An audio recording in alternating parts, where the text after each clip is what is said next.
दोस्तों, एक बार एक जंगल से एक छोटी चिड़िया गुजर रही थी। उसे अपने बच्चों के घोंसले के लिए एक पेड़ की तलाश थी। उसे नदी के किनारे 2 पेड़ दिखाई दिए। उसने पहले पेड़ के पास जाकर उससे कहा, प्रिय पेड़, बारिश का मौसम शुरू होने वाला है।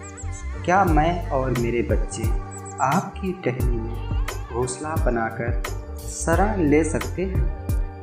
लेकिन पहले पेड़ ने उसे मना कर दिया। इसके बाद चिड़िया उसके पास में ही खड़े दूसरे पेड़ के पास जाकर उससे प्रार्थना की और कहा कि क्या मैं आपकी टहनी पर अपने बच्चों के लिए एक घोंसला बना सकती हूँ? दूसरा पेड़ मान गया और उसने कहा, हाँ, तुम मेरी टहनी पर अपना घोंसला बना सकती हो। चिड़िया बहुत खुश हुई और उसने खुशी खुशी घोंसला बनाकर अपने बच्चों के साथ रहने लगी। काफ़ी दिनों के बाद बारिश के मौसम में एक दिन बहुत तेज बारिश शुरू हो गई। बारिश रुकने का नाम ही नहीं ले रही थी। नदी का जल स्तर लगातार बढ़ता जा रहा था। बहुत तेज बारिश और जल स्तर बढ़ने के कारण पहला पेड़ जड़ से उखड़कर नदी में गिर गया और बहने लगा।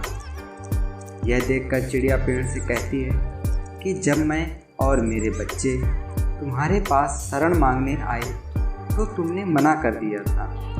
आज तुम्हें तुम्हारे उसी रूखे स्वभाव का फल मिल रहा है। इसका जवाब पेड़ ने बड़े ही मुस्कुराते हुए दिया और कहा, मैं जानता था कि मेरी जड़ें बहुत ही कमज़ोर हो गई और मैं इस वर्ष की बारिश में नहीं टिक पाऊंगा। मैं तुम्हारी और तुम्हारे बच्चों की जान खतरे में नहीं डालना चाहता था। मैंने आपको घोंसला बनाने से मना किया, उसके लिए मुझे क्षमा कर दो। और यह कहते ही पेड़ उस नदी के तेज बहाव में बह गया।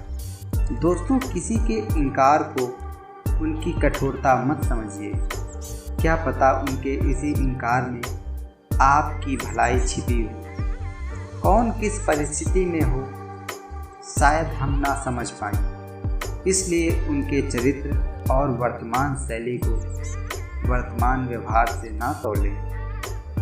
प्रभु भी यही कहते हैं कि एक मनुष्य दूसरे की सोच और व्यवहार को नहीं समझ सकता। ईश्वर ही है जो मनुष्य को उसके हृदय से परखते हैं, न कि उसके बाहरी रूप से।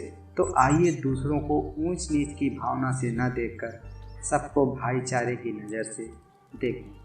तो दोस्तों, आप कमेंट करके अवश्य बताएं कि आपको यह स्टोरी कैसी लगी। और अगर यह स्टोरी आपको सच में अच्छी लगी हो तो प्लीज़ इस चैनल को सब्सक्राइब कर लें और इस वीडियो को अपने दोस्तों के साथ शेयर करना ना भूलें। कल फिर मिलेंगे एक नए वीडियो के साथ। तब तक के लिए दिल से बहुत बहुत धन्यवाद।